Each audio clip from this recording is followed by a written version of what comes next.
Gracias, buenas noches. Muchísimas gracias a todos por su asistencia a este webinar desde la seccional suroccidente. Yo soy Clemencia Zárate, soy la presidenta de la seccional. Muchas gracias a la Sociedad Colombiana de Cardiología, a nuestros patrocinadores, Pfizer, Bayer, Sanofi y Amgen, a mis compañeros, a mi super partner y colega Eduardo Echeverry. Eduardo es cardiólogo, especialista en insuficiencia cardíaca y trasplante. Y por supuesto a nuestro conferencista de hoy, el doctor Cristian Rojas. Cristian es un cerebro fugado de la Universidad del Valle, internista de la Universidad de Yale, hematoncólogo de la Universidad de New México. Yo me podría quedar varios minutos contándoles los títulos, las participaciones, las publicaciones que él ha tenido. Excelente en su parte humana, en su parte académica, reconocido desde siempre. Puntualmente es hematoncólogo y docente del MD Anderson. Bienvenido, Cristian, y gracias por estar hoy con nosotros. Muchísimas gracias por la invitación y a la audiencia por estar aquí un viernes a las 7 de la noche. Con muchísimo gusto les compartiré un poco de mi conocimiento y experiencia en estos años trabajando como hematoncólogo en un centro de cáncer.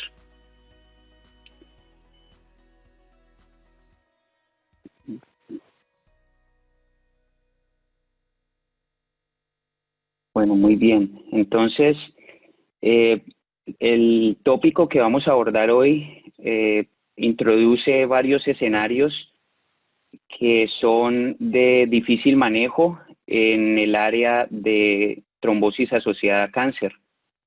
Y en particular he seleccionado estos escenarios basado en la frecuencia con la cual los vemos y porque también epidemiológicamente son descritos en la literatura como escenarios frecuentes dentro de un área muy especializada de la hematología como lo es la trombosis en cáncer.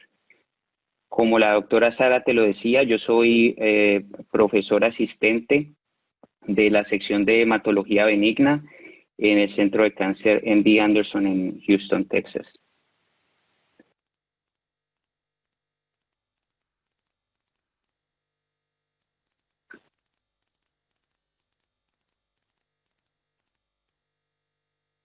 Estos son mis conflictos de interés, principalmente vínculos para fondos de investigación y programas educativos. Algunos de los datos generados a través de estos apoyos han y serán mostrados aquí y no tienen ninguna especificación hacia algún agente terapéutico en particular. Estos son los tres tópicos que hemos escogido para el día de hoy.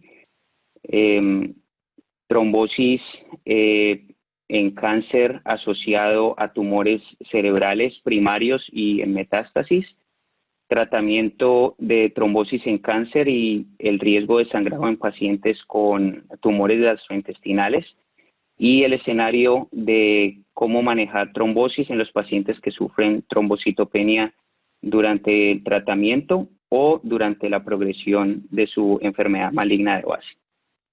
La idea con este formato es llevarlos a ustedes de la mano con casos clínicos que habitualmente vemos en la consulta externa y en la consulta hospitalaria y tener una retroalimentación de ustedes acerca de su conocimiento de base, cómo abordarían estos casos y con sus respuestas poder guiar un poco más el enfoque de los puntos que quiero resaltar en la presentación.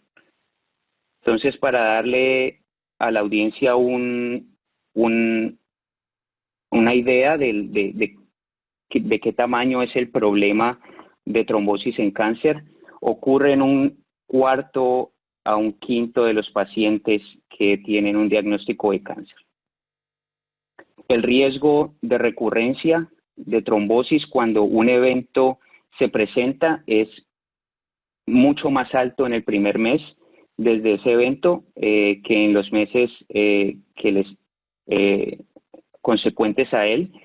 Sin embargo, el riesgo a través de la enfermedad maligna puede ser tan alto como la cifra que ven arriba.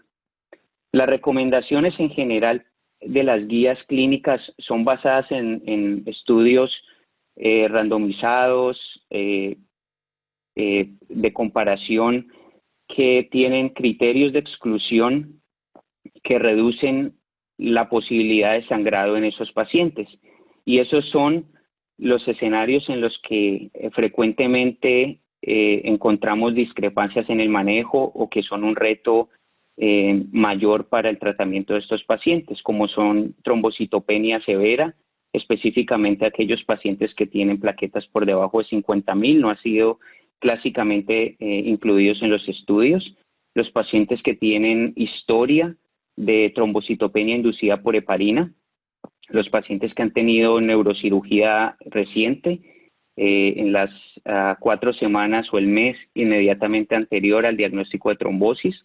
Igualmente para aquellos que han tenido un sangrado importante o un sangrado gastrointestinal durante ese mismo periodo de tiempo, o aquellos pacientes cuya expectativa de vida se estima menor de 6 meses, pacientes con enfermedad muy avanzada. Entonces, ¿cómo tratar en esos escenarios? Se convierte en un reto para el clínico que afronta esas situaciones. Entonces, vamos hacia el primer caso clínico.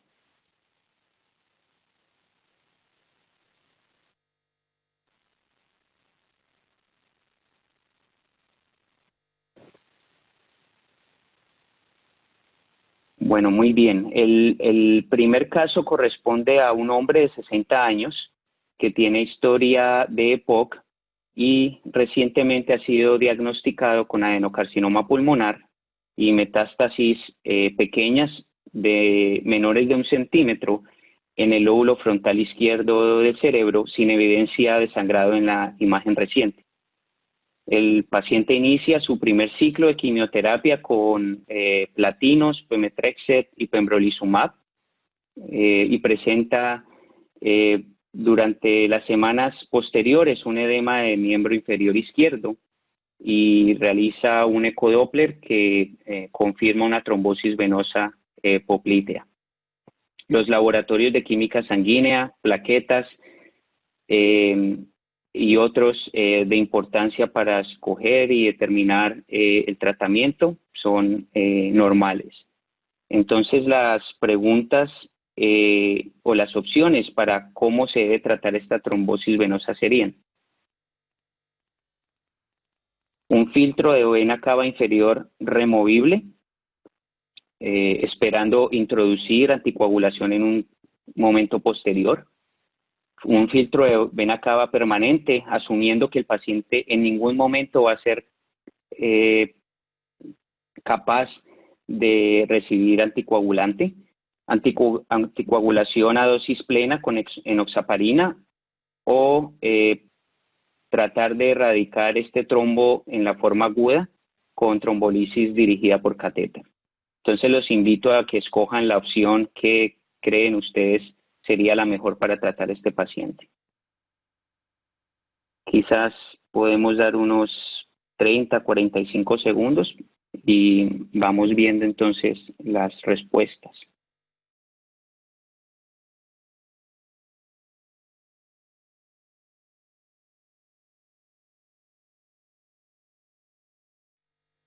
Ok, ¿qué tal si vamos a mirar la distribución del histograma de las respuestas?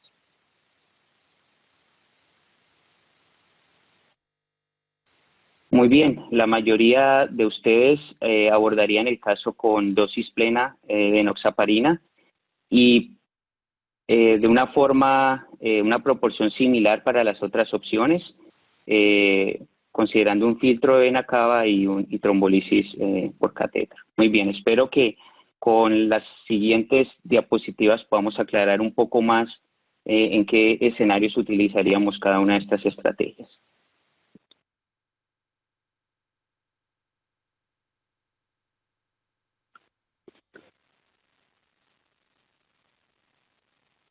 Entonces, ¿qué tan frecuentes son las trombosis en pacientes con tumores de cerebro? Muy frecuentes. Se estima que en enfermedad primaria o metastásica, aproximadamente 14 por 100 pacientes año es la tasa en la que vemos estos eventos en cáncer. El sangrado puede ocurrir en cualquier momento durante la historia natural de los tumores del cerebro y su tratamiento, al momento del diagnóstico, durante el tratamiento del tumor, por ejemplo, los pacientes que han ido para metastasectomía o una cirugía de resección del tumor primario, como en el caso de glioblastoma multiforme, o cuando los pacientes tienen un evento trombótico y requieren anticoagulación y presentan sangrado.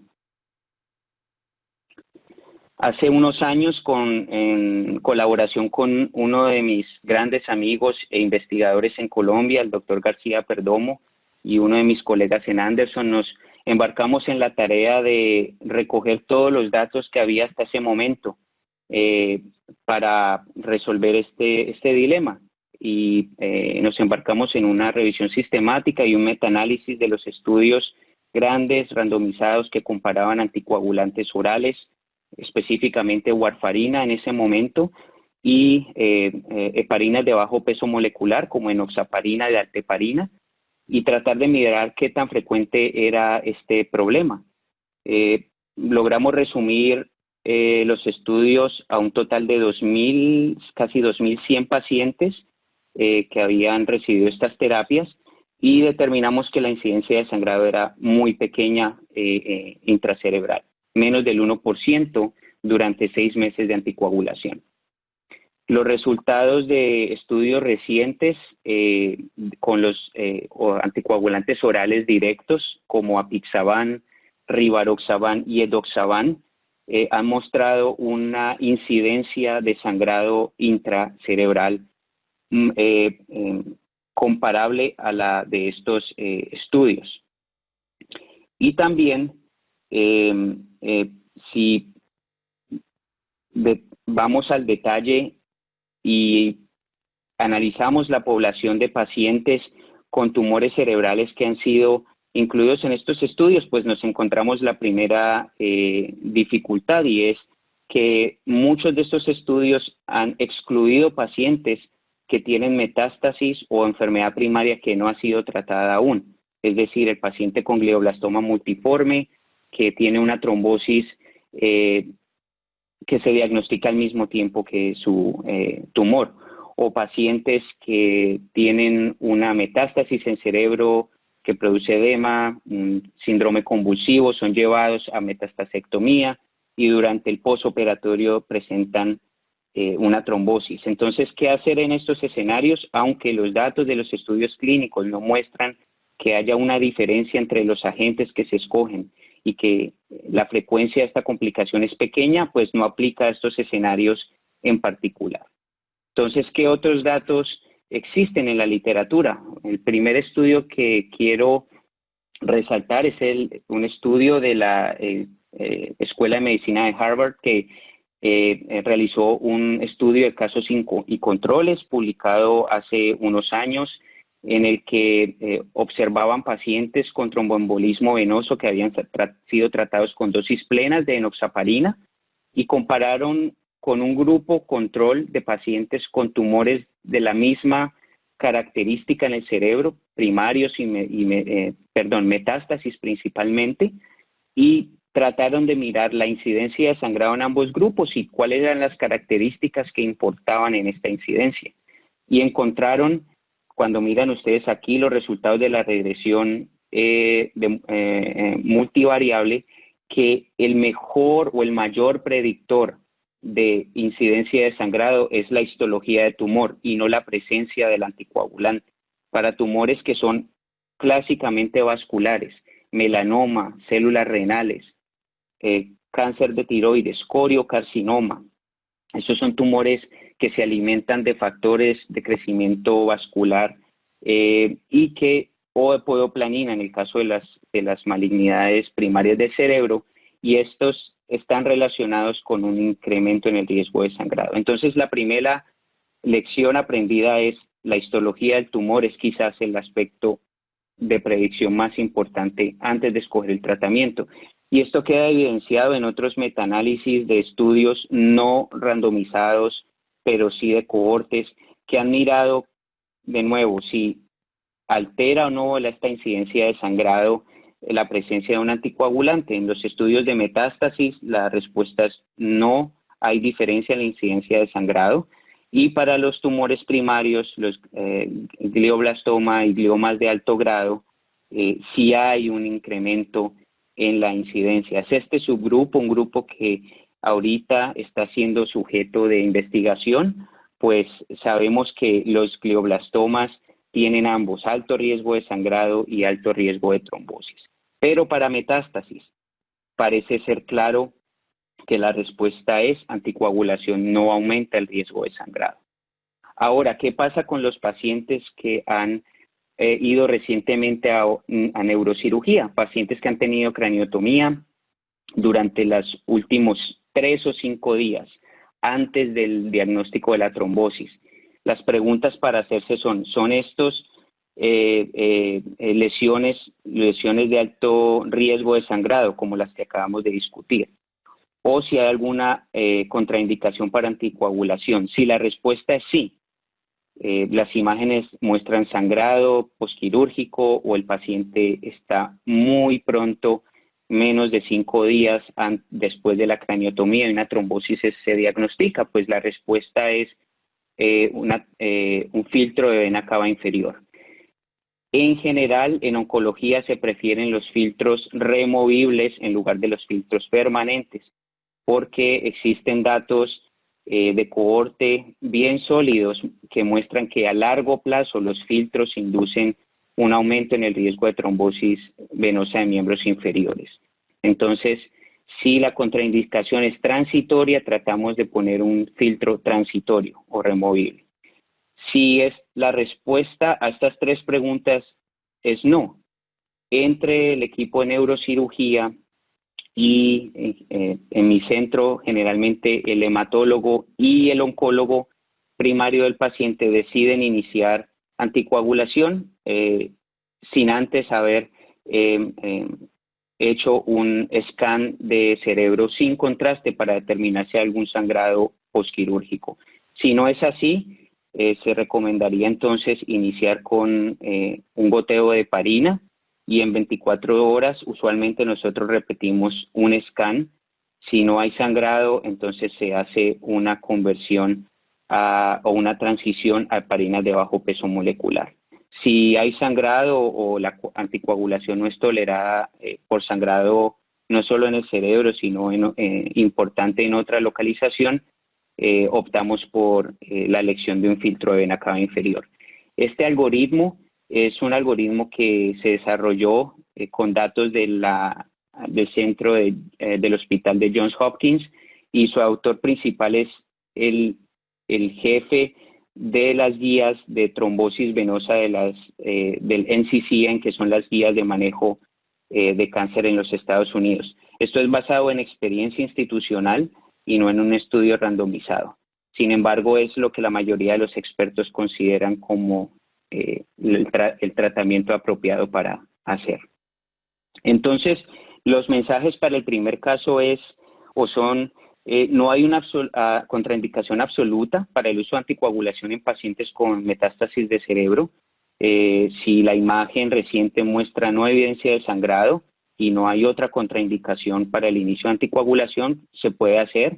El tratamiento de preferencia, dado los datos de los estudios de caso y control, sería enoxaparina o heparinas de bajo peso molecular, y los filtros de vena cava serían nuestra opción secundaria o prevención secundaria si los tumores no han sido tratados, si son de histología de alto grado, o si el paciente viene con el diagnóstico de trombosis después de una craniotomía por lesiones de cerebro muy reciente, menos de 5 días, considerar entonces un filtro de vena cava inferior en el manejo agudo. Bueno, entonces vamos para el segundo escenario. El segundo escenario es nuestro paciente inicial. Él empieza en enoxaparina, el edema del miembro inferior mejora considerablemente y Él desea saber si pudiese cambiar a un anticoagulante oral. Las plaquetas, las cuentas sanguíneas son normales e inicia Apixaban a una dosis de 5 miligramos cada 12 horas. 3 semanas después, el paciente consulta el servicio de urgencias por hematemesis y síncope y se encuentra una hemoglobina de 4.5. Y los doctores que le evalúan en ese momento inicial consideran que puede ser una úlcera gástrica con sospecha de malignidad. Entonces, a este punto, ¿cuál sería el manejo más adecuado? 3 semanas después de una trombosis aguda en anticoagulación con Apixaban. Entonces, parar el Apixaban, estabilizar al paciente y reiniciar Apixaban en algún momento durante la hospitalización, según los parámetros de evolución. Quizás en este momento considerar el filtro de vena cava inferior removible. Quizás observar sin anticoagulación y hacer la evaluación pertinente del origen del sangrado. O quizás cambiar anticoagulación con enoxaparina, dado que el paciente iba también con el anticoagulante inyectable. Entonces, de nuevo, 30 segundos y escojan, por favor, la respuesta que consideren más adecuada. Bueno, muy bien. Vamos a ver el pool de respuestas. Igualmente, la audiencia, la mitad de la audiencia decidiría por un filtro de vena cava en este punto y el resto de la audiencia realmente consideraría cambiar a otro anticoagulante o simplemente observar sin anticoagulación. Un grupo pequeño consideraría reiniciar Apixaban en algún momento durante la hospitalización. Entonces, bueno, voy a tratar de volver a la presentación.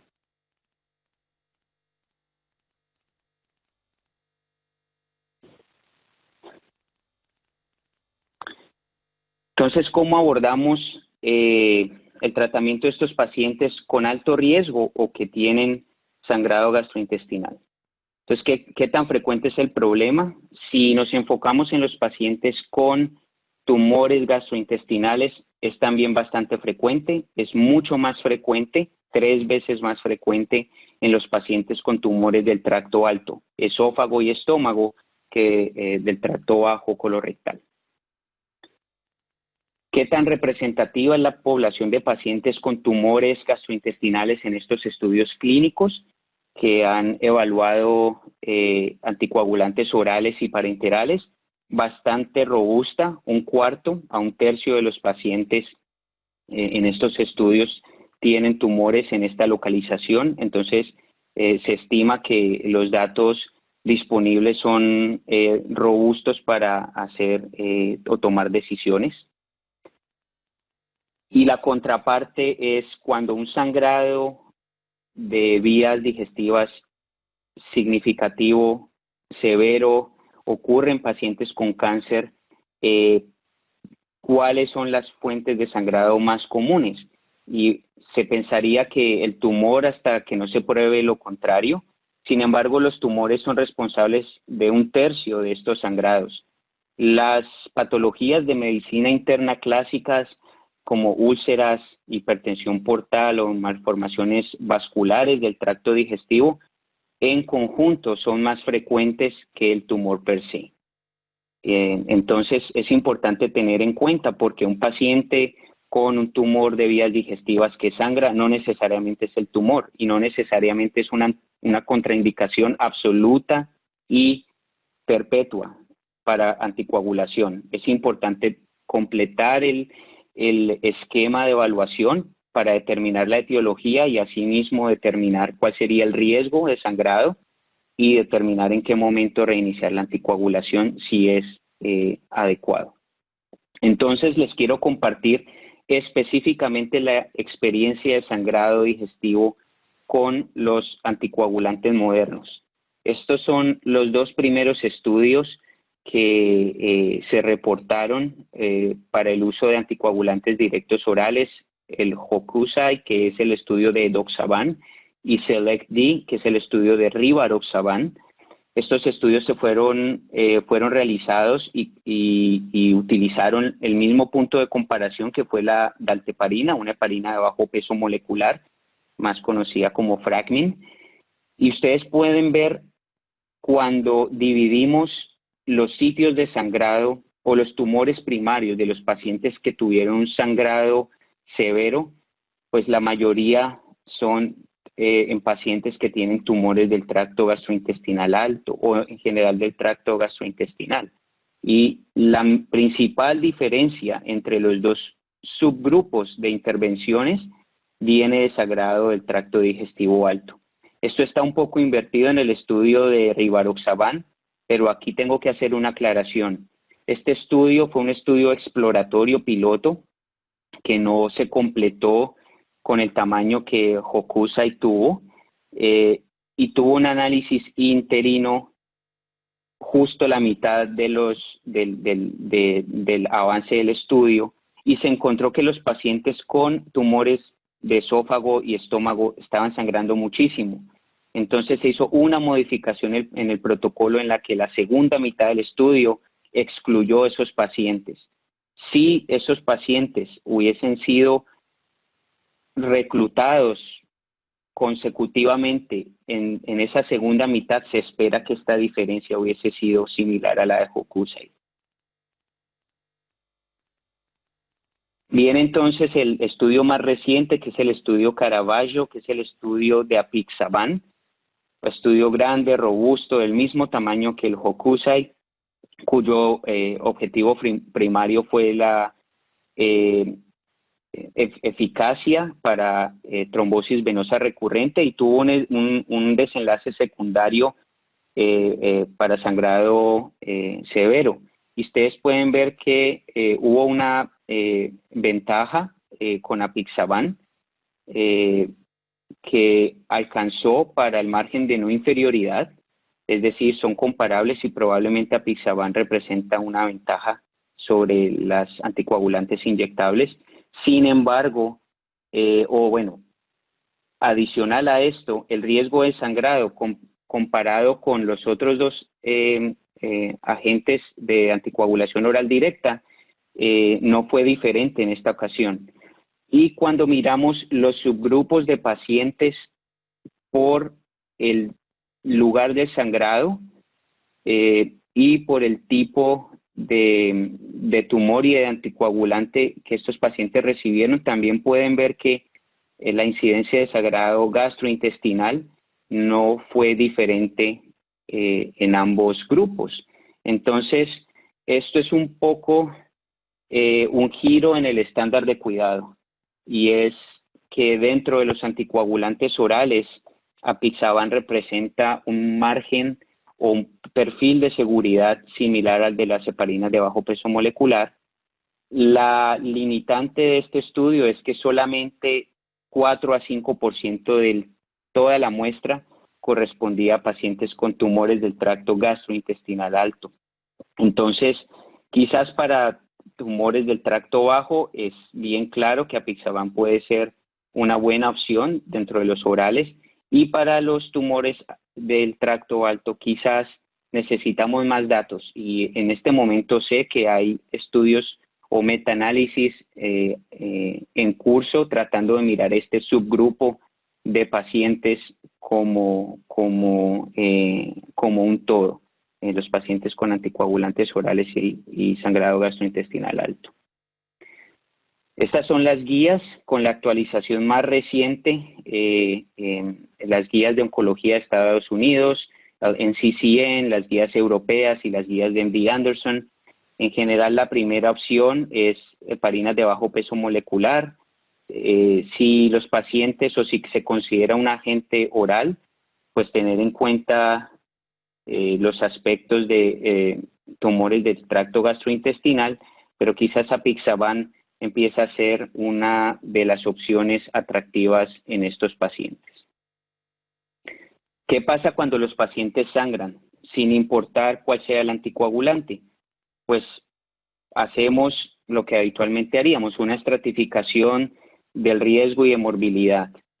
Sangrados leves, como son sangrados cutáneos leves, epistaxis que es limitada. Estos sangrados no requieren una mayor intervención sino hemostasis local y puede considerarse parar el anticoagulante si el sangrado progresa a un estadio más complicado. Sangrados moderados, que son la mayoría de los sangrados gastrointestinales. Sangrado moderado es todo lo que requiere que un médico esté interviniendo en el cuidado de ese paciente. Requieren una interrupción temporal del anticoagulante y obviamente la estabilización del paciente. Para los sangrados severos, entendido sangrado severo como el sangrado que resulta en shock, el sangrado que requiere transfusión de 2 unidades o más de sangre por día para mantener el hematocrito y la volemia del paciente, o sangrados que son en sitios críticos como el sistema nervioso central, intraoculares, sangrados retroperitoneales. Estos sangrados se consideran severos y para estos pacientes interrumpir el anticoagulante es una norma.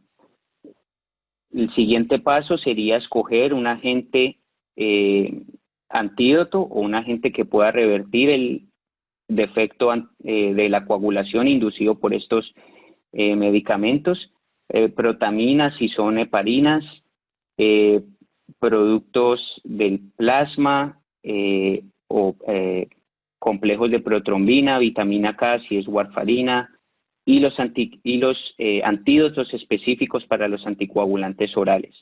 Entiendo que estos antídotos pueden ser no disponibles o estar no disponibles en muchos lugares, entonces las alternativas podrían ser carbón activados y la ingesta del anticoagulante reciente, o considerar otros productos como el Kcentra o Faiba, que son agentes que se utilizan en hemofilia, son concentrados, hiperconcentrados de protrombina que pueden ayudar en este caso. Y clásicamente hemodiálisis en pacientes que están en dabigatran y cuya función renal está severamente deteriorada.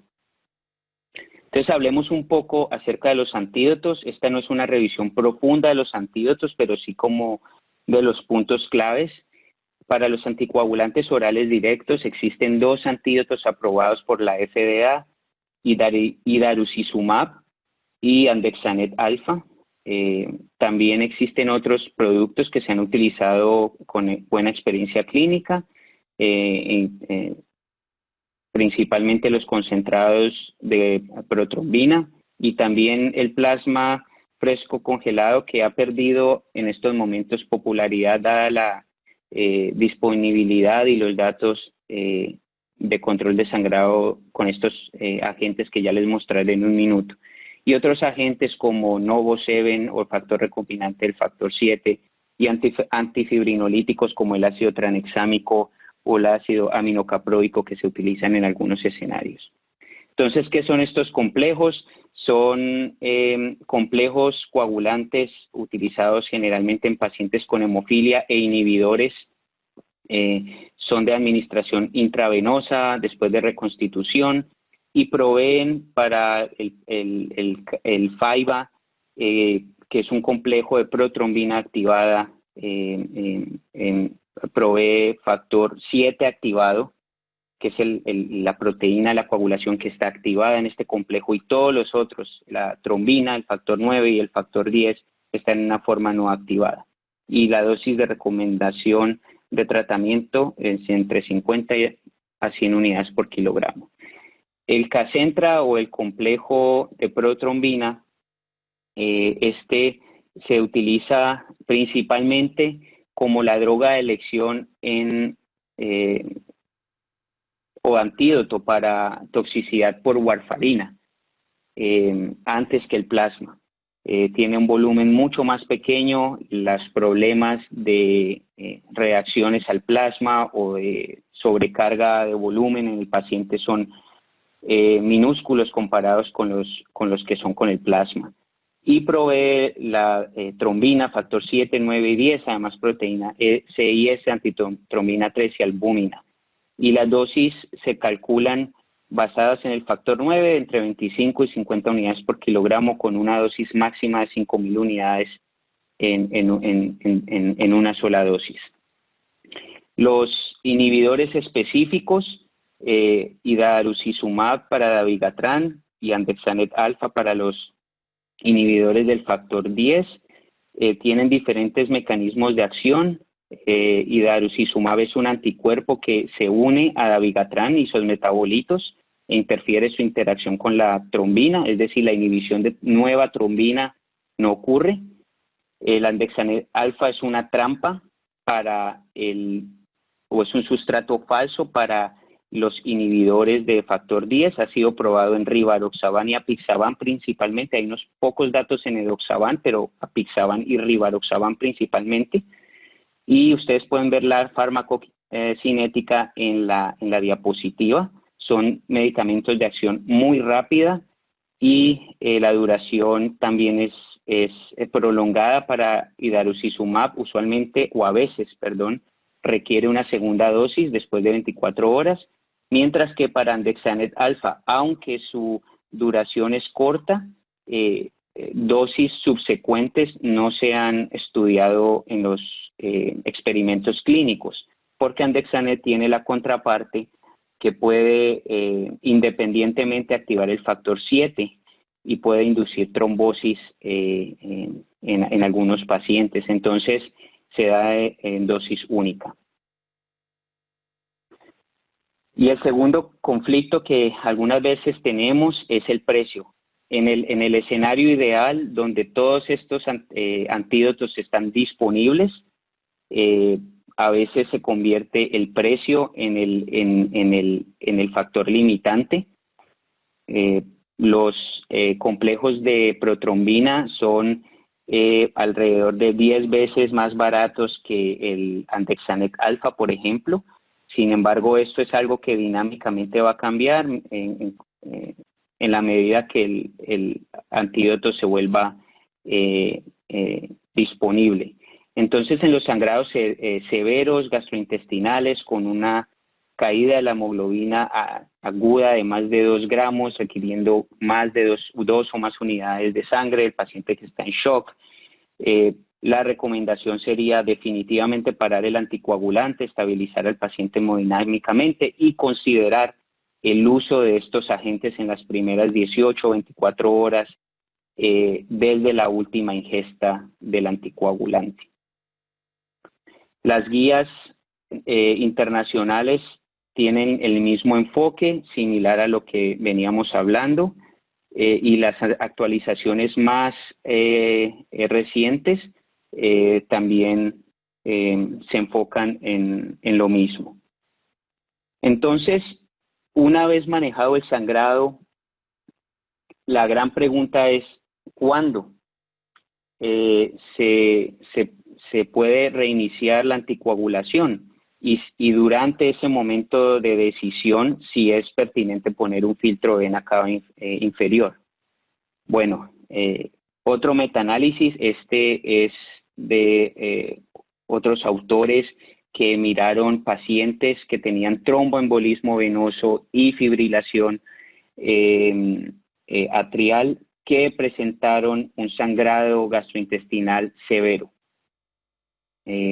Fueron manejados bajo el estándar de estos escenarios y se evaluó cuál fue el efecto de reintroducir la anticoagulación versus no reintroducir la anticoagulación, es decir, permanentemente descontinuar la anticoagulación. Y lo que encontramos, ustedes van a ver 3 paneles. El panel A es recurrencia de tromboembolismo, panel B es recurrencia de sangrado y el panel C es la mortalidad. A la izquierda es el efecto de reiniciar la anticoagulación y en la derecha es el efecto de no iniciar la anticoagulación. Y como pueden ver, con respecto al riesgo de recurrencia de tromboembolismo y mortalidad, la decisión favorece reintroducir en algún momento el anticoagulante. Con respecto al riesgo de sangrado, parece no haber una gran diferencia. ¿Cuál es el obstáculo en la interpretación de estos datos? Que el tiempo es incierto. En estos estudios el rango está entre 4 días a 30 días, pero los pacientes que reintroducieron anticoagulante en estos estudios, la gran mayoría lo hizo en los primeros 14 días después del sangrado. Y estudios retrospectivos en pacientes con cáncer han mostrado que los pacientes tienen una mayor mortalidad que quizás lo que estamos viendo en esta mezcla de pacientes con fibrilación atrial y tromboembolismo venoso que no tienen cáncer. Pero sabemos que la mortalidad por trombosis es más alta en los pacientes con cáncer y las tasas de resangrado también son más altas, aunque la mortalidad por sangrado es mucho menor que la mortalidad por tromboembolismo venoso recurrente. Entonces, ¿cuáles son los mensajes para esta segunda parte del caso? Reconocer que los sangrados son comunes, que el sitio más común de sangrado severo es el tracto gastrointestinal, que puede corresponder a causas no malignas. Entonces es importante completar la evaluación del paciente. Quizás sea una úlcera que se puede tratar de una forma apropiada y el riesgo de sangrado se va a mitigar una vez el tratamiento se instaure, una malformación vascular que se puede tratar localmente. El uso de anticoagulantes orales debería ser evitado en los pacientes con tumores del tracto gastrointestinal alto, y si se encuentran en un escenario en el que deben escoger un anticoagulante oral por alguna razón que el paciente no pudiese utilizar un anticoagulante parenteral, apixaban podría ser el medicamento con el mejor perfil. La reintroducción de anticoagulación una vez el sangrado ocurre debe intentar hacerse, y la decisión debe involucrar la evaluación del gastroenterólogo y de las otras disciplinas pertinentes para determinar la naturaleza del sangrado, si es corregible, si es revertible, y en esa medida reintroducir el anticoagulante, idealmente dentro del primer mes, idealmente óptima, de una forma óptima en los primeros 14 días después del evento, si es posible. Vamos a la tercera parte y parte final de la presentación.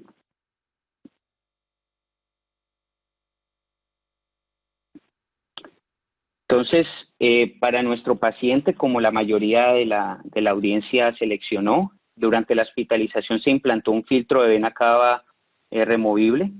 La histopatología de la endoscopia mostró que la úlcera era no maligna.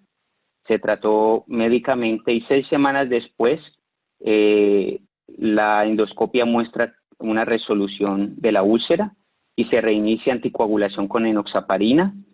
El paciente continúa en quimioterapia y en este momento en su visita de control con oncología su recuento plaquetario ha caído, es ahora 40.000, el tercer escenario difícil.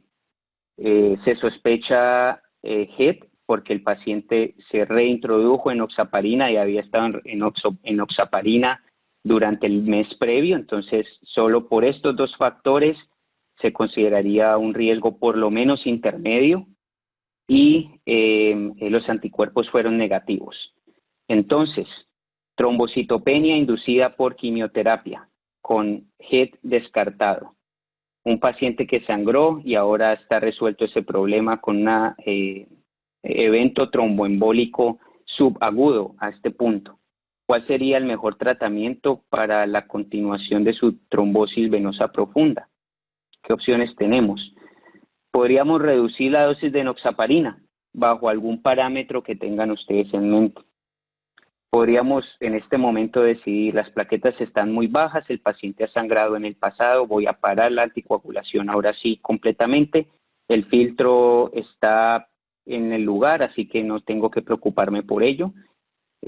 hacer una prueba de liberación de serotonina para estar completamente seguros que esos anticuerpos negativos sí son negativos, o quizás cambiar a Pixaban a una dosis profiláctica, dado que el estudio de Caravaggio es algo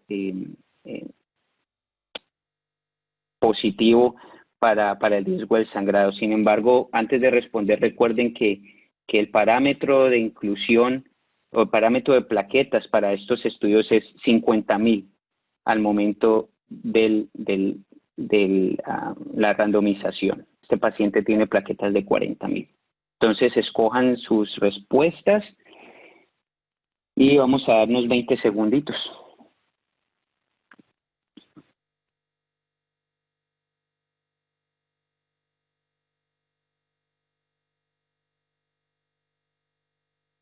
Bueno, muy bien, miremos las respuestas. Es bastante fragmentada la opinión de la audiencia. Cambiarían a Pixaban, la gran mayoría. Sin embargo, un buen grupo consideraría o parar o reducir, y un grupo pequeño de la audiencia decidiría confirmar el verdadero negativo de HET. Excelente, esto me da bastante campo para discutir. Muy bien.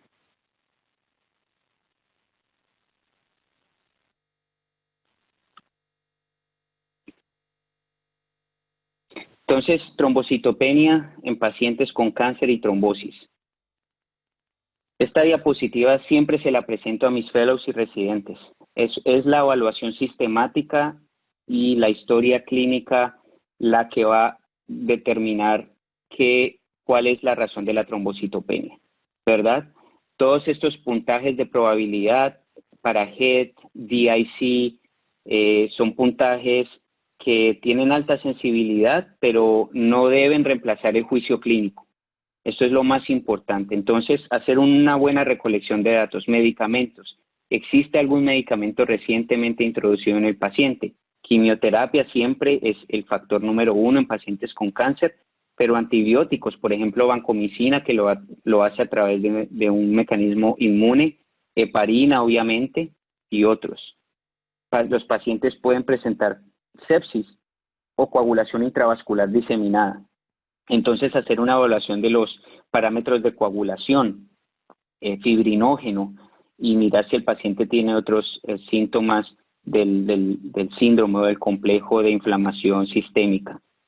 Tiene el paciente esplenomegalia, enfermedad portal que pueda llevar a secuestrado esplénico de plaquetas o evidencia de hipertensión portal en su examen físico.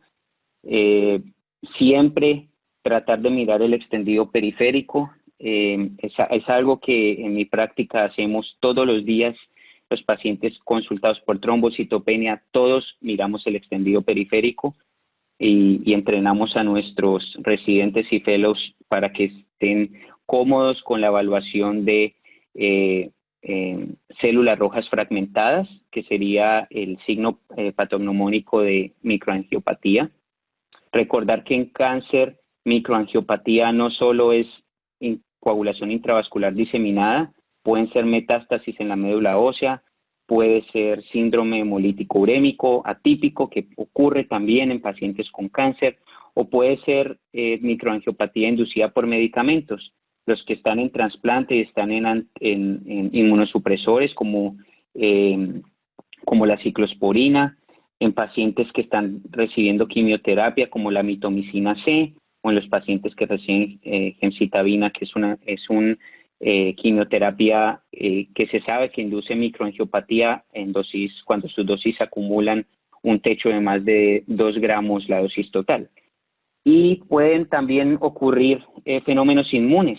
Si el paciente tiene lupus, artritis reumatoidea, tiene historia de trombocitopenia autoinmune, esto puede ocurrir también durante el tratamiento del cáncer. Pacientes que sufren citopenias inmunes post-trasplante, o con el cuarto pilar del tratamiento en cáncer, que es la inmunoterapia, melanoma, células renales, pulmón, que ahorita están recibiendo estos agentes, pues pueden también presentar estas complicaciones. Entonces es la evaluación y la historia clínica la que les va a dar la clave, incluido la evaluación del extendido periférico. Epidemiológicamente, ¿cuáles son los responsables de esta situación en cáncer? Quimioterapia, quimioterapia, quimioterapia, quimioterapia. 4 de cada 5 veces es quimioterapia. Infiltración de la médula ósea por tumor, un segundo tumor, infección o la combinación de ellas pueden explicar un 10%, y el resto es un espectro de complicaciones que requieren el ejercicio clínico juicioso y la evaluación de cada una de estas situaciones. En general, el extendido periférico y el examen físico y una buena historia clínica le van a decir a usted si estos síndromes son considerados en el caso que están afrontando o no. Para mostrarle a ustedes que la trombocitopenia no protege al paciente para que tenga trombosis, es decir, los pacientes con trombocitopenia severa no van a estar o no van a tener un menor riesgo de desarrollo de trombosis en cáncer. Ustedes pueden ver aquí que el 60% de las trombosis ocurren durante trombocitopenia, 60% con cuentas de menos de 100.000, un tercio con cuentas por debajo de 50.000 y el 13% con cuentas por debajo de 20.000. Y al mismo tiempo, los eventos de sangrado ocurren de una forma frecuente asociada a la trombocitopenia, entre 14 y 40%, independiente de si hay coagulopatía o no. Entonces, de nuevo, es otro escenario difícil porque el riesgo de sangrado no se va a mitigar por la cuenta sanguínea baja, pero el riesgo de trombosis, pero el riesgo de sangrado va a estar latente y va a aumentar. Este es un resumen de las cohortes más grandes, y ustedes ven cohortes grandes con número de pacientes que obedecen a 2 dígitos que han evaluado este problema, y son las cohortes que se han considerado en el desarrollo de las guías. Memorial en Nueva York, la Universidad de Colorado, la Universidad de Alberta en Canadá, y nosotros hicimos unos años atrás con uno de mis fellows un estudio en los pacientes con leucemia aguda. Las intervenciones han sido múltiples, pero en general lo que los centros prefieren es el uso de heparina o una heparina de bajo peso molecular para esto. En menor proporción el uso de un agente oral. La etiología de la trombocitopenia, como les describí antes, 80% de los casos es el cáncer o la quimioterapia o la combinación de ambos. Y esta quizás es la columna más importante aquí donde tengo el cursor, y es las diferentes estrategias que se han hecho.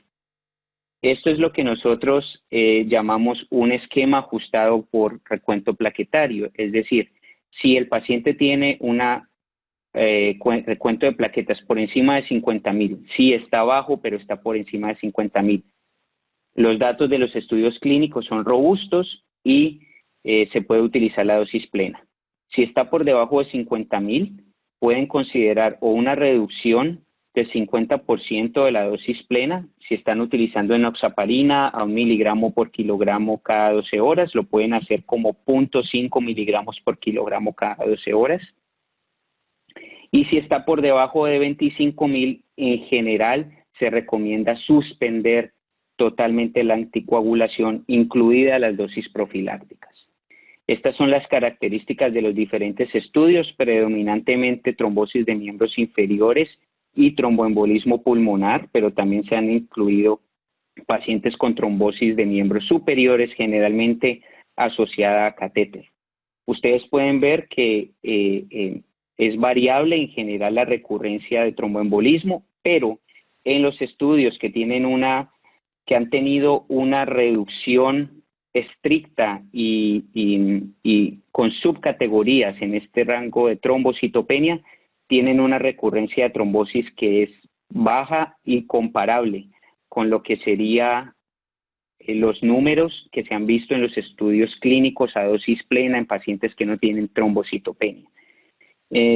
Quizás aquellos estudios que han incluido un margen de reducción un poco más alto, se refleja en una tasa de recurrencia más alta. Entonces el mensaje aquí es es hacer una reducción basada en estos 3 niveles. Y el riesgo de sangrado, esta es la gran situación. Si ustedes ven los primeros 2 estudios en los que alrededor de la mitad de los pacientes tienen tumores sólidos, el sangrado total no es diferente al sangrado en los estudios clínicos. El sangrado mayor en estas cohortes es alrededor de 2 al 4%, lo que usted esperaría con una dosis plena en un paciente que no tiene trombocitopenia severa. En la cohorte de nosotros fue extremadamente alto porque en estos pacientes la media del recuento plaquetario fue 25,000. Entonces, algunos pacientes recibieron la dosis 50%, una es mucho más baja, y en un análisis reciente que está sometido ahora para publicación, encontramos que el anticoagulante no introduce el riesgo de sangrado, pero sí lo hace la duración de la trombocitopenia. Si es una trombocitopenia severa, menos de 25,000, y es prolongada por más de 7 días continuos, en general esos son los pacientes que sangran.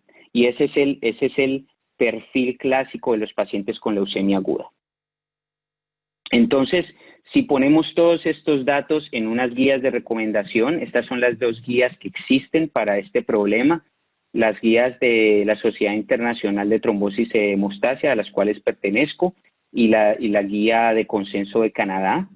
Ellos dividen las recomendaciones en esas 3 parámetros, 50, 25 a 50, menos de 25, y subdividen la recomendación de acuerdo a qué tan agudo es el evento. Agudo se considera menos de un mes.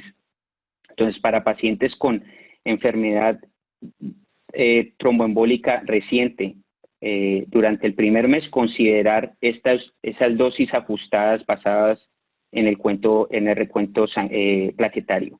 Si están por debajo de 25,000, entonces se recomendaría utilizar un filtro de vena cava inferior. Y allí viene la decisión, y si es qué tanto tiempo, cuál es la duración que usted esperaría de esta trombocitopenia. Si es algo que va a ser relativamente transitorio y corto y quizás requiera un reajuste de la dosis de quimioterapia, entonces sabe que la probabilidad de que esto vuelva a ocurrir de forma severa usted lo puede controlar, puede hacer un filtro de vena cava removible, y una vez llegue a los parámetros que permiten la introducción de la anticoagulación de una forma sostenida, hacerlo de esa manera.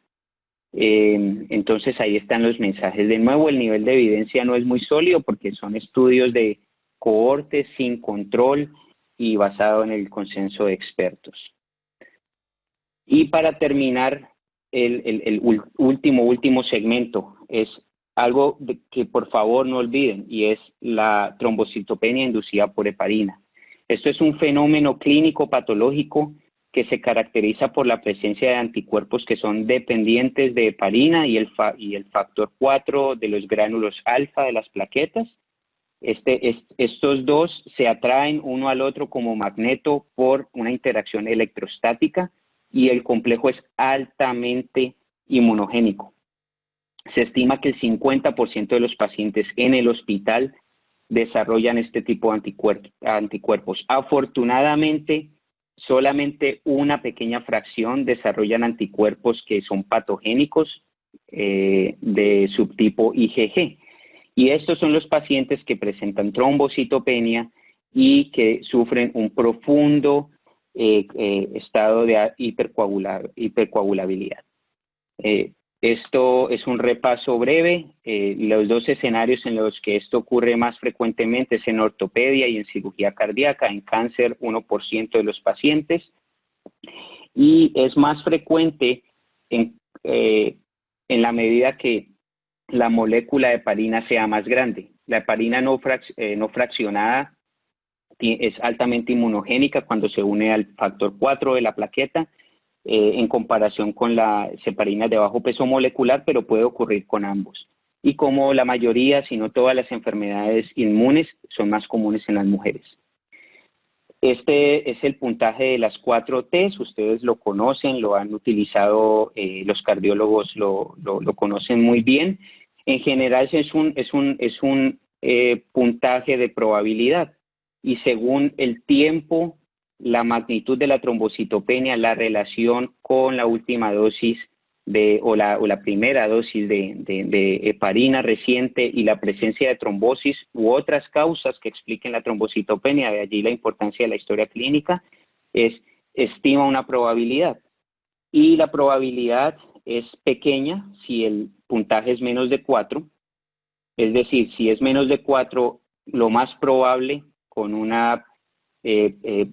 valor predictivo que sobrepasa el 98%, no es HIT. Si es 4 o más de 4, puede ser HIT. Si es más de 6, es un chance bien alto que sea HIT.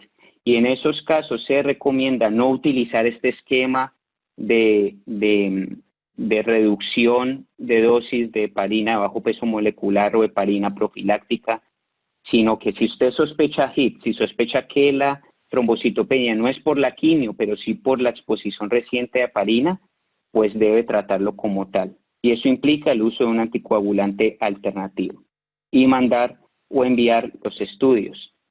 Esta es la experiencia que hemos tenido en enviando en los últimos 15 años. Este es un estudio que también hicimos con uno de mis residentes y uno residente de patología. Tratar de mirar en una cohorte de 280 pacientes que se sospechaban con HIT. A ese momento habíamos identificado cerca de 37 pacientes. Hicimos una evaluación del desempeño diagnóstico del score de las 4 Ts y también el desempeño diagnóstico de los anticuerpos. Y encontramos que realmente la mitad de los pacientes iban a presentar un score alto, aun cuando los pacientes con cáncer tienen otras razones para trombocitopenia, dan alto para este score cuando uno busca y hace una recolección de datos apropiada. Y ustedes pensarían que la quimioterapia inmunosuprime al paciente, entonces la prueba diagnóstica no es fiel. No sería así, eso es lo que intuitivamente creeríamos. El desempeño de la prueba es muy bueno. Cuando hicimos la evaluación, encontramos que el punto de corte óptimo, que nos daría el mejor balance de sensibilidad, especificidad en cáncer, es alrededor de 5, muy similar a lo que los estudios en pacientes no oncológicos han mostrado, y que el punto de corte óptimo para el anticuerpo sería 1.0. Actualmente se utiliza 0.4 para ganar un poco más de sensibilidad, aunque se pierda especificidad, y esto es un estándar de cuidado.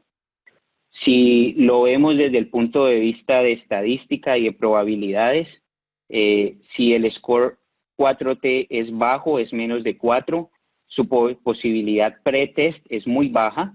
Si igualmente usted decide hacer el test porque quizás el score de 4 me falló, bueno, la posibilidad de tener un falso sería alrededor de 1.5%, es decir, 98.5% chance de que el paciente no tiene HIT si el score de 4T es menos de 4. Si el score es muy alto, es 6 a 8, la posibilidad pretest es alrededor del doble. Y aplica usted la prueba de anticuerpo y usted tiene que alrededor del 93% de los pacientes van a resultar positivos para HIT. Entonces, un score de 6 o mayor no debería ponerse usted a esperar la prueba del anticuerpo. Empiece el tratamiento alternativo, mande la prueba del anticuerpo. Existe un 6.6% de chance de que su paciente no tenga HIT, pero más del 90% que sí lo tiene. Y los casos más difíciles son los intermedios, porque son los casos en los que usualmente se mezclan las quimioterapias mielosupresoras, otros antibióticos y el paciente también ha recibido heparinas. Esto es un 50-50% chance si viene positivo. En este grupo es en el grupo en el que principalmente se recomienda la prueba de serotonina.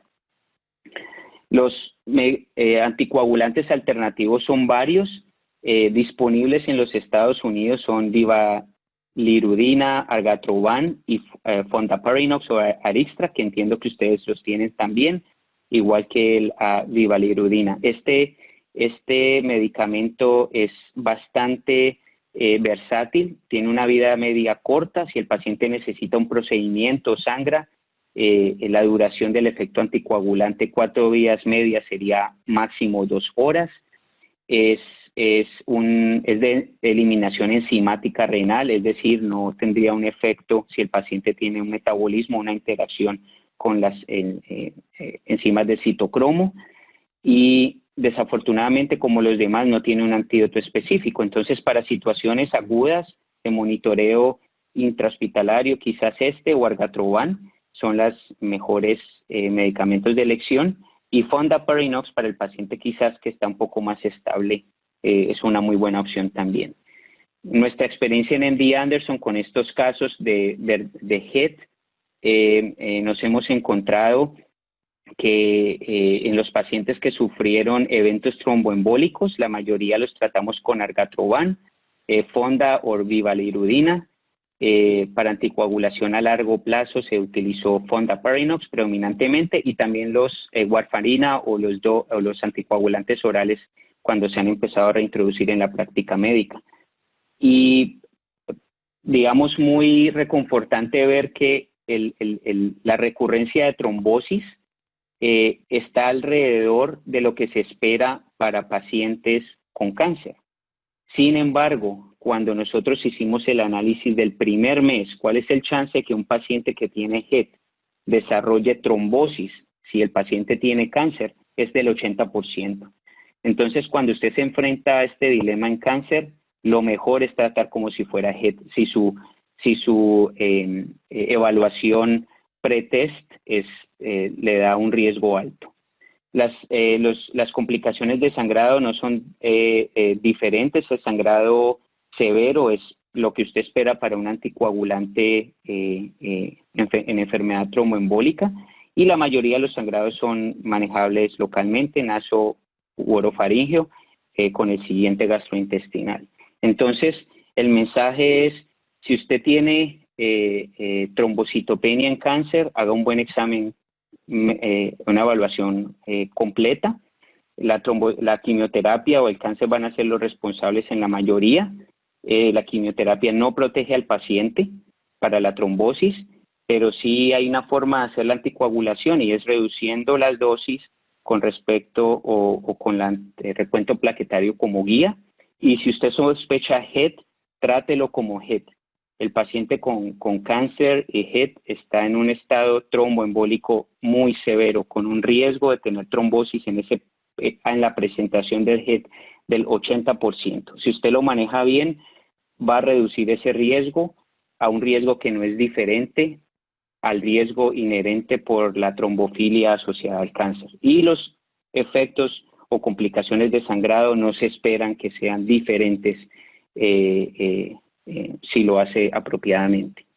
Entonces yo voy a parar allí para preguntas adicionales. Este es Virchow, el padre de la trombosis. Sus parámetros y sus enseñanzas son las que seguimos utilizando ahora, muchas décadas después, y no sé si ustedes tienen alguna pregunta para el señor Virchow. Ok, o para el doctor Rojas, por supuesto, muchas gracias por la presentación, Cristian, muy completa, y creo pues que es un tema que claramente pues lo tienes incorporado, y bueno, no sé si la audiencia tendrá alguna pregunta en este momento para el conferencista.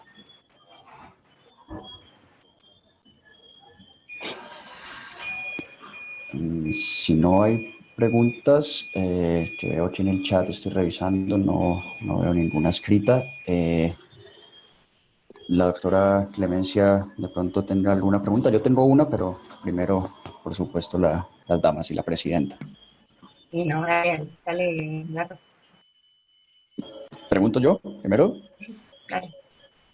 Cristian, ya vimos entonces con la parte del sangrado gastrointestinal, que es como el tema candente, que definitivamente los datos inclinan a favor de reiniciar, eso está aparentemente claro, pero la pregunta que muchas veces nos complica la vida es el cuándo reiniciar. Ya vimos que tampoco hay un tiempo exacto para esto, que hay un rango amplio y que posiblemente en función de balancear el riesgo de un nuevo evento, el riesgo trombótico del paciente versus el riesgo de sangrado, posiblemente uno puede ser más laxo o dar un tiempo más largo o más corto. ¿Qué ocurre, por ejemplo, en el paciente con cáncer que hace un evento tromboembólico venoso, que viene anticoagulado y presenta un sangrado oculto, un sangrado en el que no encontramos una úlcera, en el que no hay una neoplasia en el tracto gastrointestinal? Te quedas más tranquilo, dilatas más la decisión, pones un filtro de vena cava removible, lo indicas. Es como mi pregunta en este escenario. Bueno, excelente pregunta. Afortunadamente no es el escenario más común, como les mostraba los datos, y eso realmente en mi práctica clínica también, más del 90% de los casos encontramos la razón del sangrado. Muchas veces son hemorragias petequiales o laceraciones pequeñas de la superficie gastrointestinal o el duodeno durante la quimio y durante los episodios de trombocitopenia. Eso lo vemos muy frecuente en la experiencia que hemos tenido con nuestros gastroenterólogos en el centro de cáncer. En general podemos reiniciar la anticoagulación en la primera semana y no hemos visto una gran tasa de sangrado en nuestra experiencia. Sin embargo, la pregunta que formulas es bastante interesante, y es qué pasa con ese porcentaje pequeño de pacientes en el que se hizo la evaluación diagnóstica y no se encontró una razón. No podría darte porcentajes en ese subgrupo pequeño de pacientes. Mi inclinación es, si no encontré una lesión de alto riesgo, reiniciar en ese mismo periodo de tiempo. Para los pacientes en los que se encuentra una lesión de alto grado, por ejemplo, la semana pasada tuve mi interconsulta un paciente que tenía sangrado oculto en heces porque tenía algunos cambios de sus hábitos gastrointestinales. Eso llevó a que se hiciera una evaluación y encontraron que el paciente tenía enfermedad portal por cirrosis y tenía varices, y entonces concurrentemente tenía una trombosis de venosa poplitea. Le hicieron una endoscopia para evaluar el riesgo de la enfermedad portal, y caramba que nos encontramos una úlcera maligna sangrando en el esófago. Entonces, es muy importante hacer esta evaluación y no asumir lo que aparentemente es inicialmente, porque se va a encontrar con sorpresas. En ese paciente, por ejemplo, no hicimos anticoagulación, sino que pusimos un filtro y empezamos la evaluación de estadio y el tratamiento rápido de su neoplasia de esófago que estaba oculta.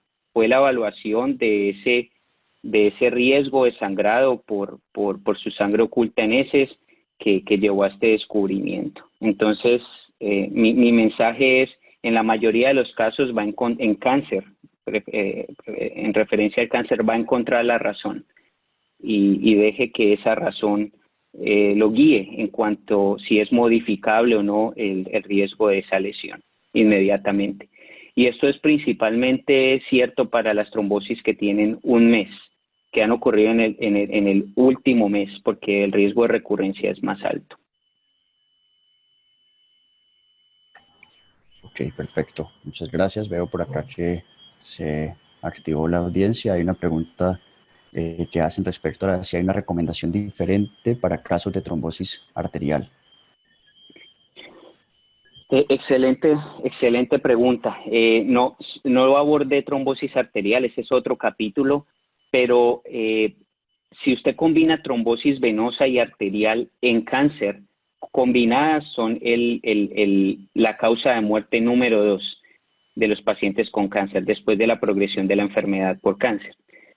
pero cuando usted mira los datos de fatalidad asociados a las trombosis arteriales, estas son en general más serias o más riesgosas que las trombosis venosas. Si lo ve por la tasa de pacientes con un infarto y cáncer o con un accidente cerebrovascular isquémico, su desenlace es peor con la contraparte que no lo tienen. Entonces, si usted hace una evaluación, digamos, si es un ACV isquémico y usted determina que esto no tiene que ver con enfermedad aterosclerótica carotídea que pueda modificar, si tiene un evento en múltiples regiones de la vasculatura cerebral y usted descarta que esto no sea cardioembólico, entonces creo que el tratamiento es tratar como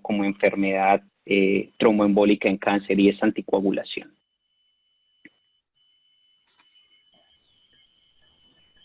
Vale, yo creo que igual vamos a tener que restringir un poco acercar un poco las preguntas y las respuestas también en aras del tiempo. Por aquí hay algo que es frecuente, muy frecuente, y es el síndrome coronario agudo y trombocitopenia por quimioterapia. ¿Cuál sería la recomendación? Durísimo, me puso en la silla del cardiólogo. Le puedo decir que si usted se refiere al manejo con angioplastia y antiplaquetarios, nosotros seguimos exactamente los mismos parámetros, o mis colegas cardiólogos siguen los mismos parámetros que seguimos para anticoagulación sistémica. Ese punto de 25.000 es nuestro punto de intervención. Entonces, sí, creo que es para una conferencia completa, pero usamos también ese parámetro de 25.000 para decidir en qué paciente nos vamos agresivos. Ahora, si no va a ser si va a ser trombolisis sistémica, por ejemplo, no sé qué tan frecuente la están utilizando ahorita, pero trombolisis sistémica sí tiene algo muy claro y es menos de 100.000 está contraindicada. El riesgo de sangrado es bastante alto, principalmente en intracraneal. Perfecto, yo creo que está claro ese corte. Preguntan por acá, excelente conferencia, quería preguntarle al doctor en su experiencia hasta cuándo deja anticoagulado al paciente y si usa dosis bajas en terapia. Hola. Sí, ahora sí. Felicitan a Cristian por la conferencia, quería preguntarle en su experiencia hasta cuándo se deja anticoagulado al paciente y si usa dosis bajas en terapia extendida o prefiere dar solo un tiempo específico. Muy bien, excelente pregunta. Si el cáncer es curable y después de 6 meses, yo recomiendo, como recomiendan las guías y la evidencia clínica, 6 meses de anticoagulación. A los 6 meses usted evalúa si el factor trombofílico se ha mitigado, es decir, el paciente tiene cáncer activo o no, está recibiendo quimioterapia o no. Si el cáncer es incurable, metastásico, el paciente sigue en quimioterapia, la recomendación es indefinido. A mí no me gusta el término indefinido porque implica que el paciente no va a cambiar, que las complicaciones no van a ocurrir. Yo sigo a mis pacientes cada 8 a 12 semanas cuando están en anticoagulación extendida, pero lo hago indefinidamente si su cáncer está activo o si están recibiendo quimioterapia activa. Y si tienen trombocitopenia que es prolongada, asociada a una mielosupresión prolongada de la médula ósea, usualmente si están en ese rango de 25 a 50.000 entre sus ciclos de quimioterapia, usualmente hago una dosis reducida prolongada. Liliana Orozco te pregunta, en el caso de una leucemia aguda en inducción, que al debut presentó una TBP extensa y un TEP y se anticoaguló pleno, pero secundario a la inducción presenta trombocitopenia severa, la indicación sería continuar la anticoagulación y mantener plaquetas en rango seguro con transfusión o suspender temporalmente y reiniciar al momento de recuperación hematológica. Excelente pregunta. El estudio se hizo en el Fred Hutch en Seattle. Ellos lo hicieron no en los pacientes con leucemia aguda, pero sí en los pacientes con trasplante. Y ellos analizaron las estrategias que habían hecho en la unidad de trasplantes. La estrategia era suspender indefinidamente hasta que el paciente se recuperara por encima de 50.000. Algunos pusieron filtros, pero la gran mayoría de los médicos allí decidieron hacer este esquema ajustado que les mostré o transfundir plaquetas. Al final del día, la transfusión de plaquetas no impactó absolutamente ninguno de los riesgos, ni de sangrado, ni de capacidad de reintroducir anticoagulante, ni de proteger al paciente de un desenlace adverso. El único desenlace que fue quizás diferente es que los pacientes que reciben plaquetas frecuentemente van a desarrollar aloinmunización al HLA tipo 1 de las plaquetas. Esto es un problema inmenso porque una vez ocurre, su respuesta a plaquetas es nula, y a menos que haga estudios de apareo de HLA con plaquetas de un donante de HLA compatible, su capacidad para mitigar la trombocitopenia se reduce. Entonces, mi recomendación en general es evitar hacer transfusión de plaquetas para llevar a un punto en el que pueda introducir anticoagulación, porque no parece que haya un impacto grande con esta estrategia. Si la trombosis de su paciente es aguda, es decir, está en inducción, es el primer mes las primeras 4 semanas de la inducción o justo antes de hacer esa médula ósea en el día 14 de la inducción, y tuvo el tromboembolismo venoso de miembros inferiores profundos con o sin tromboembolismo pulmonar, ponga un filtro removible y dele al paciente ese espacio hasta que se recupere en los rangos más estables para reintroducir la anticoagulación. Una vez su paciente pueda recibir anticoagulación por alrededor de 2 o 3 semanas de forma ininterrumpida, puede considerar remover el filtro. Doctor Juan Esteban Gómez pregunta, ¿se puede suspender la anticoagulación en pacientes que tienen antecedente de neoplasia resuelta y trombosis cerebral sin secuelas? ¿Trombosis cerebral arterial o venosa? Sería mi pregunta. La razón es la siguiente: si es trombosis venosa cerebral durante cáncer, es una complicación rara, pero ocurre, y se debe tratar basado en el riesgo como cualquier otra trombosis venosa profunda. 6 meses en cáncer. Si a los 6 meses el cáncer está resuelto, puede parar en ese momento la anticoagulación. Si es arterial y el cáncer ya está resuelto, que sea venosa, la pregunta. Si es venosa, 6 meses. Y si el cáncer está resuelto al final de esos 6 meses, puede suspender.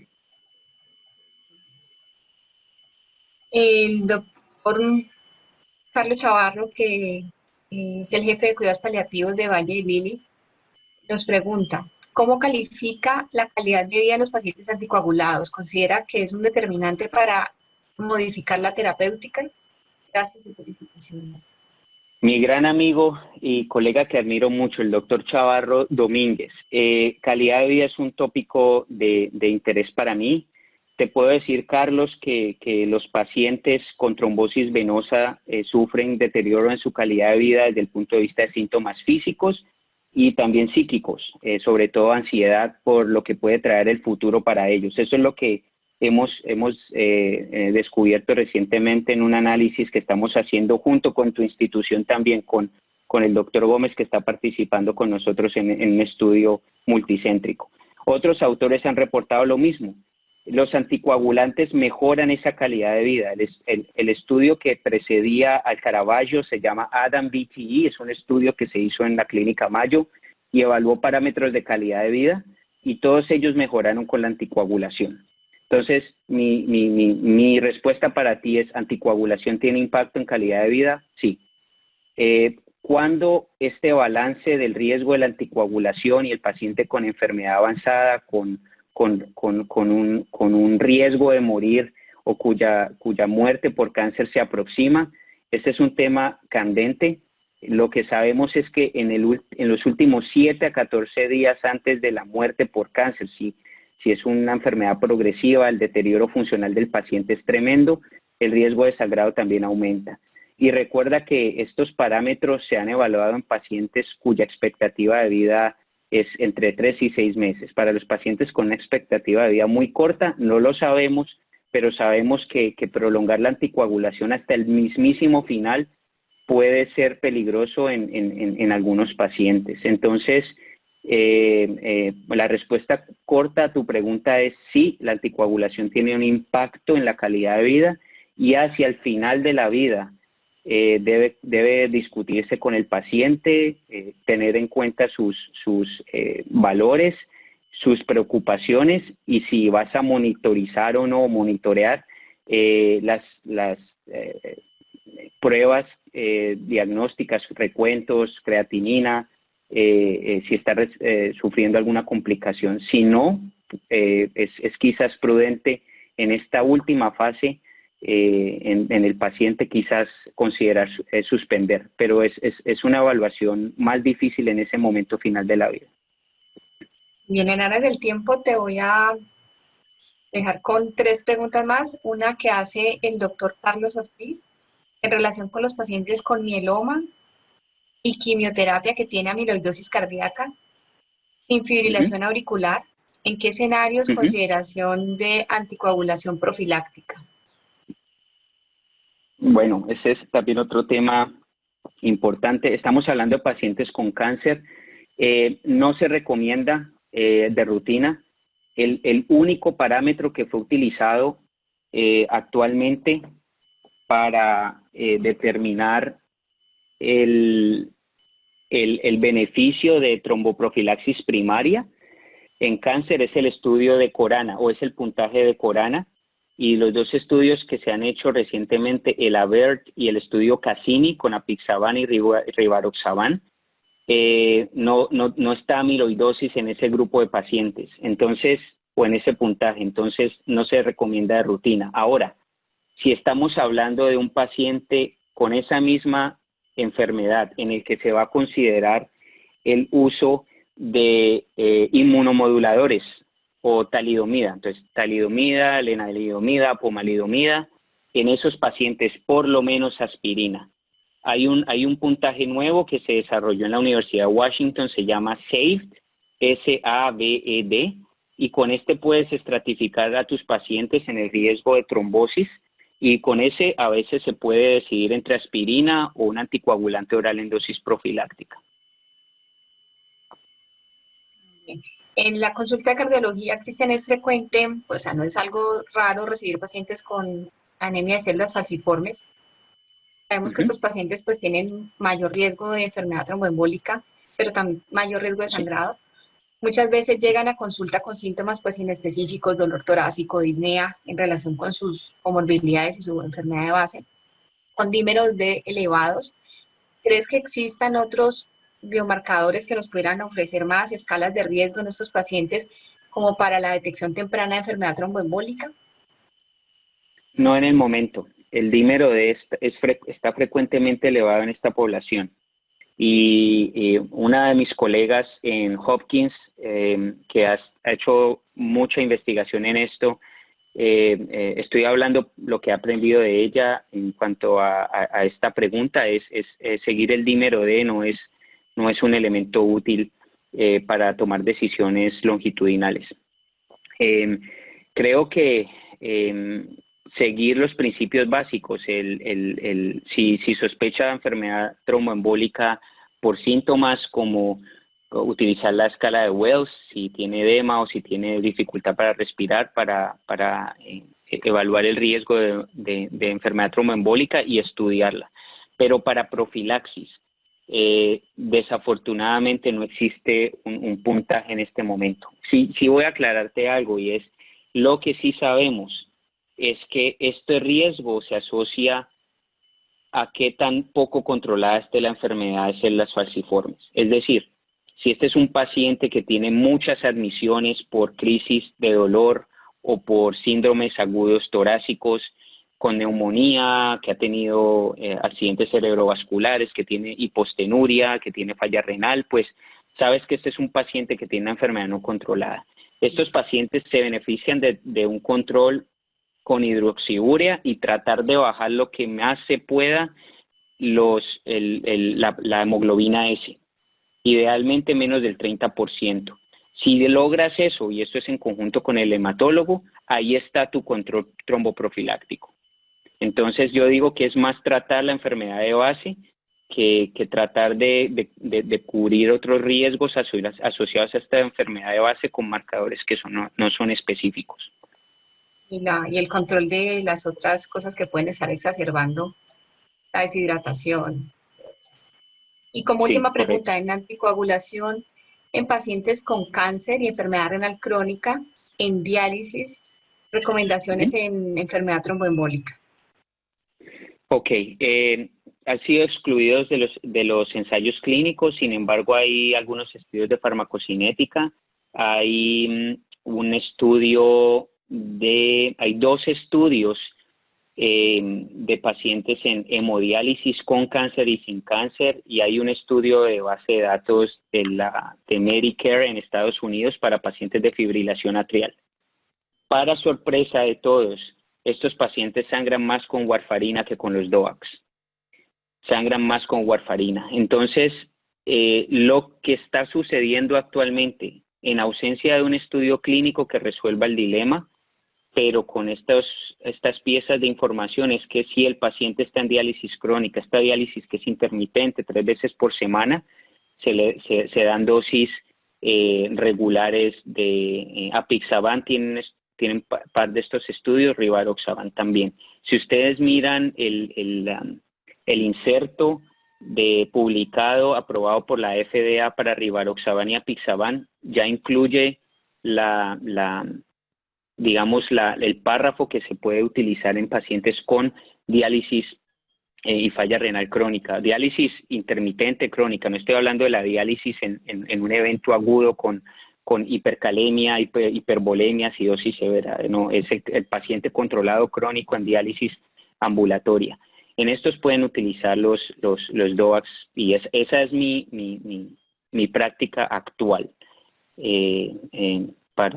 para responderte la pregunta. Perfecto, yo creo que esa pregunta presentaba la inquietud de muchas personas en el auditorio, y con eso sé que se quedaron algunas en el tintero, pero en aras del tiempo y respetar también los horarios, queremos agradecerles a todos por la participación muy activa, y nuevamente al doctor Rojas por tan completa y excelente conferencia. Esperamos volver pues a tener una oportunidad porque sé que quedan muchas preguntas a veces con un tema tan amplio y de tanta polémica, donde a veces las guías no nos terminan de ayudar mucho en los escenarios difíciles del día a día. Muchísimas gracias. Correcto. Nuevamente a todos por la colaboración. A ustedes por estar en la conferencia, en la presentación, por la invitación, y con muchísimo gusto estaré dispuesto para otras oportunidades de colaborar juntos. Perfecto. Bueno, muy buenas noches a todos. Gracias. Y feliz viernes. Bueno, feliz fin de semana a todos. Adiós. Gracias.